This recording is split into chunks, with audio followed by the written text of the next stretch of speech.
Ist Real Madrid am Ende oder nicht? Oder ein Abgrund? Ja oder nein? Mein Name ist Dennis, Hallo Madrid. Willkommen zurück auf meinen Kanal. Schön, dass ihr da dabei seid.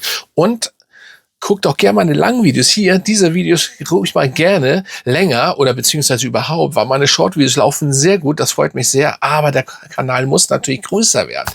Ne, Madrid muss hier präsentiert werden von mir, weil ich da Bock habe. Ich bin seit über 30 Jahren Real Madrid-Fan. Und ja, das ist eine schöne Überleitung, zu diesem ganzen Chaos, was gerade hier herrscht in Madrid. Und ja, was soll ich sagen? Also, ist Real Madrid am Ende? Ich sage nein, aber wir werden wiederkommen. So. Real Madrid hat es immer geschafft, wenn wir mal unten waren, Anführungsstrichen, dass wir wieder zurückgekommen sind. Die Frage ist nur, wie machen wir das? Wie machen wir das? Wie will der Verein das machen? Wie will der Vorstand das machen? Wie will es Perez machen? Und wie will es der Trainer schaffen? Das ist so meine Frage oder beziehungsweise meine Angst.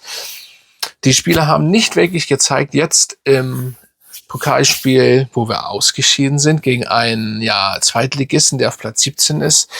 Sie haben sich wirklich gezeigt, dass er ein anderer Trainer ist, dass sie natürlich nicht komplett anders spielen. Darum geht's gar nicht. Aber wie kann man so lustlos agieren und überhaupt, das sah nach nichts aus. Hinten die Abwehr, es war schlecht. Die haben sie auch noch schlecht bewertet. Der Einzige, der richtig gut war Arda Güler. Mit 7,7 Bewertungen. Ich würde mal sagen 7,5, 7,4. Ganz so hoch. Nee, aber er war der Beste. Meiner Meinung nach muss Arda Güler immer spielen. Und zwar von Anfang an. Von Anfang an. So, und das hat nichts mit Fanboy Arda Güler zu tun, gar nichts. Er muss nur von Anfang an spielen. Das ist einfach Fakt.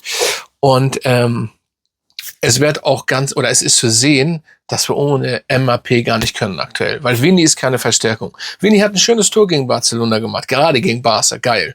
Aber danach jetzt auch wieder absolut schlecht. Nicht zu sehen. Und Valverde, ich will ja auch überhaupt keine Einzelnen hier. Es war einfach nicht gut. Es war einfach nicht gut. Und das muss besser werden. Und dementsprechend weiß ich nicht wie. Ich verstehe auch nicht, warum in der Winterpause jetzt kein Spieler gekauft worden ist. Ach, das funktioniert so. Perez, das funktioniert. Nichts gegen Perez. Perez hat da was aufgebaut in Madrid. Der ist so lange dabei. Stabil. Aber manchmal frage ich mich, was wird das?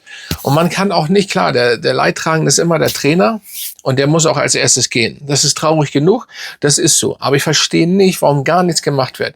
Jedenfalls kriegen wir es in die Öffentlichkeit nicht gesetzt. Und da kann es nicht sein, dass gegen Vini, gegen Valverde, gegen Bellingham, falls die überhaupt wirklich was gesagt haben oder gegen Alonso gespielt haben, falls das wirklich so ist, weiß ja auch nicht wirklich jeder, dann ist das Problem, wie kommunizieren die untereinander? Was macht Perez? Was macht der Vorstand? Ich meine, dass der Vorstand, eigentlich hat Perez immer nur was zu sagen. Und dementsprechend muss aber jetzt was passieren. Würde ich das so machen, ich würde einige Spieler verkaufen und einige Spieler neu kaufen, die auch Real Madrid präsentieren wollen. Und da nicht hinkommen, seit 2 Jahren das spielen und einen auf dick machen. Ich meine, ganz ehrlich, wenn ich das manchmal sehe, man soll ja so eine, Bellingham hat schon, ne, hier bin ich und dann sein Jubel ist natürlich nice und er hat auch die ersten 2 Jahre, die Saison waren gut, aber er denkt immer schon, er wäre Ramos. Als Beispiel. Das ist meine Meinung. Schreibt gerne in die Kommentare, wenn ihr was anderes denkt. Aber Ramos war 16, 17 Jahre, wie lange war er da? Und Ramos war Real Madrid. Bellingham ist noch nicht Real Madrid. Und das wird auch noch lange dauern, wenn das überhaupt schafft. Ne, weil Liverpool ihn ja auch gern haben möchte. Man könnte jetzt immer da philosophieren und so weiter. Man muss mal gucken, aber ob da was dran ist oder nicht, ist ja Latte. Auf jeden Fall im Gerücht ist immer irgendetwas dran. Und ich bin der Meinung, es muss einiges passieren. Und zwar im nächsten Spiel schon. Aber ich will da gar nicht drüber. Das machen wir in ein anderes Video. Wenn wir zu diesem Spiel kommen, will ich das gar nicht hier reinquatschen, weil ich bin im Moment echt mit meinen Latein am Ende. Ich weiß nicht, was da passiert. Was ist in der Mannschaft los? Was ist bei einigen Spielern los? Ich meine, MAP funktioniert ja. Gut, vielleicht könnte man ja so sagen, was ist ein Weltklasse-Spieler, was ist kein Weltklasse-Spieler? Das ist so die Frage. Und da sieht man es ja, ne? Und das ist schwierig. Also ihr könnt ja mal unterschreiben, was haltet ihr davon? Meint ihr, Real Madrid ist am Ende? Ich bin der Meinung, natürlich nicht. Natürlich ist Real Madrid nicht am Ende. Aber es sieht nicht gut aus, obwohl wir, wie vorher schon fast sagen, überall noch dabei sind. Das ist ja jetzt nicht mehr so, nachdem wir verloren haben im Pokal. Aber Meisterschaft ist noch drin und Champions League, aber nicht mit der Form. Nicht ansatzweise. Stellt mal vor, wir würden jetzt gegen den FC Bayern spielen. Ich sag nichts.